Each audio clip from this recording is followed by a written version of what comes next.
Hey guys, welcome back to Winter Wolf. Winter Wolf here. We're going to start our coverage of HBO's House of the Dragon Season 2, Episode 1. Going to throw out some quick thoughts and keep these reviews nice and short. I'm going to try and stay as spoiler-free as I can for these because the show is worth watching on your own. It's definitely not a hate-watch situation. Feel free to go watch the episode, come back and comment after you've done so. Check out my review here as well. Check out the other channels talking about this show. It just ended a little while ago and already the live streams are up there and running. Be sure to check everybody out, follow your favorite people, and support them as best you can. But I'm going to jump right into it and say, thank God this show is back on the air, or, back from its long break. It seems like it's been forever since I was talking about Game of Thrones in a good way. And much like Season 1, I think we're going to be on track for something special here, guys. From what I've heard from people that are aficionados of the lore, they're saying that this first book, the book Fire and Blood that the show is based on, it seems like they're following it pretty true to form, and while embellishing things in the middle to pad it out for TV. But that's enough about the aficionados. This is Winter Wolf show. We're going to talk Winter Wolf stuff here. So let me just right off the rip say, on this show, on this channel, I mean, we're big fans of performance. We're big fans of the craft ahead of everything else. All the other nonsense you can get away with skimping out on. If the graphics are bad, it's okay sometimes. The set pieces are a little weak, it's okay sometimes. You deliver me good writing, good performances, and you got me. I'll watch your show, not a big deal. I just watched 2 episodes of Babylon 5 and the entire first season of Twin Peaks over the weekend. I can watch bad TV, believe me, it's doable. This ain't that. This show right here should provide basically a 101 writing clinic for other shows out there, a lot of which this channel follows, in terms of characterization, plot development, story arcs, character arcs, all that good stuff. All those good things are in play here on this show. The show wastes no time bringing you back into the world, and they do one clever thing right off the bat too, I thought. The show opens in Winterfell, which I thought was really cool. We didn't get Winterfell in Season 1 because it didn't have a whole big role to play at that point. But here, the very first thing we get is like the panoramic shot of like Winterfell Castle. We get the north. We get Princess Jace Prince Jace Valerian talking with Cregan Stark. They're up at the wall, looking out over the wall, at the Great North and the beyond, and you get hints of White Walkers and all that cool stuff. So it brings you in almost instantly. It's kicking the old Winterfell theme. There's shots of Winterfell in the courtyard with people drawing stones to see who goes up to the wall. It's all kind of a good setup to bring you back into the world at large, which was pretty cool. But then they leave and they go and they do Targaryen stuff for the whole rest of the episode, which is all good. Because once again, you get all these nuanced characters that have tons of inner conflict and interpersonal relationship drama, political intrigue. All that stuff is back, and it's so refreshing to see characters that exist beyond cardboard cutout status. There's no mustache twirling, one-dimensional villains here. There are no paragons of good here. And it's all developed in such a way that most characters have sprinklings of both.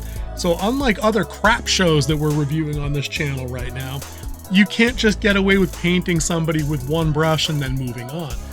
I thought one of the better performances to that effect in this show, and actually going back to Season 1 too, or 1 as well, 1, 2 is a little confusing. Princess Rhaenyra, now the queen, right? We understand everything she's going through in this episode, and she only has one line, and the one line is delivered at the end of the episode. Powerful stuff. We see her grieving for the loss of her son Luke from the conclusion of Season 1, and how she's trying to reconcile that grief while maintaining her responsibilities as queen. But when she gets her mind together at the end of the episode, this show is about to pop off on a roller coaster, the likes of which you probably haven't seen recently at the very least. So we get a lot of good stuff from her. We get other good character beats from characters like Prince Daemon and Rhaenyra. They have a little intercontinental. I'm already on wrestling mode thinking of the drama on this show. We got drama between these two powerful characters within the show who both command dragons and have troops loyal to them. So we could be looking at civil war within civil war. I don't know. I didn't read the book, but that could be something that pops off. But I love seeing these inner workings of these things. We have resident spy type characters from like the original Game of Thrones. We have Lord Larys, who's kind of like Varys in some ways, but he's more like Littlefinger in others. Inserting himself into different people's heads and just grabbing their ear and making his will known very connivingly, if that's a word. I'm going to use it anyway because it's fun to say, connivingly.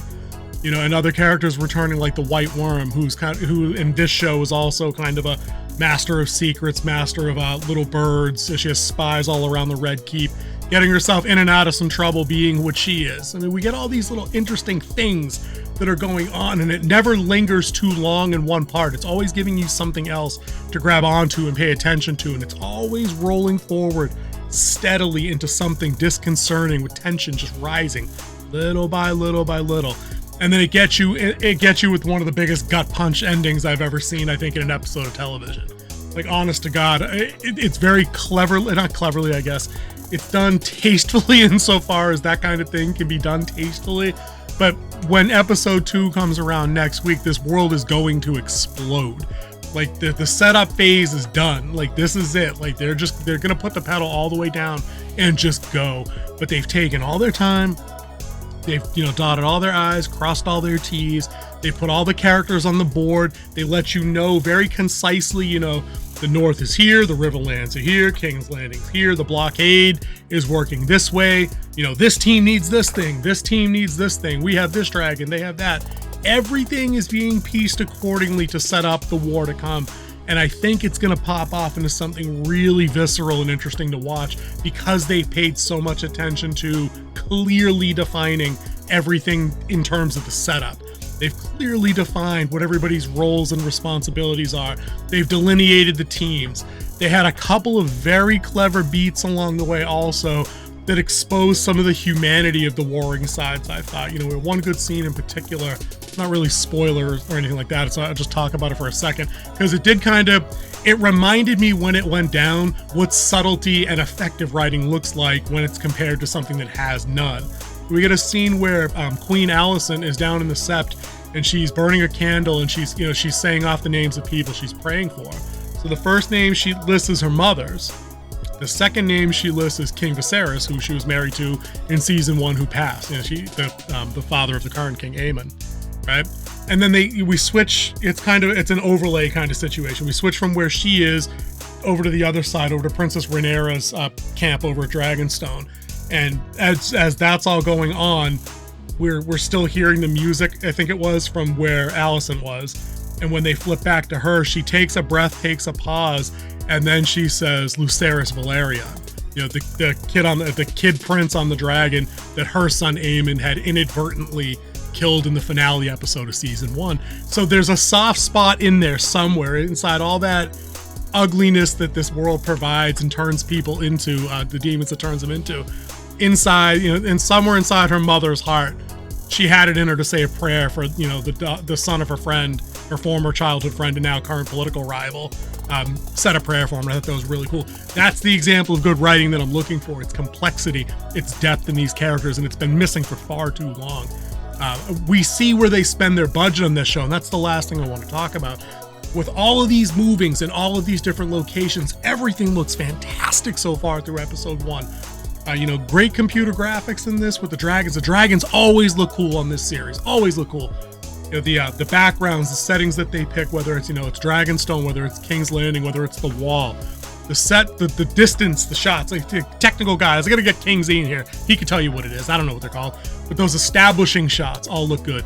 The sets that they actually interact with, like inside the palace, inside the courtyard of Winterfell, even when they're on board ships and things like that, everything looks good. Everybody looks good in their costumes. The armor looks real. The swords look real. When people have been stowawayed in ships for months on end or whatever, when we meet them, they're smudgy and dirty in the face. Everything just looks authentic, and it carries that weight with it to make it look effective. The performances off the charts already through this first episode. Standouts always, Matt Smith as Prince Daemon, always good. Prince Aemon, also pretty good.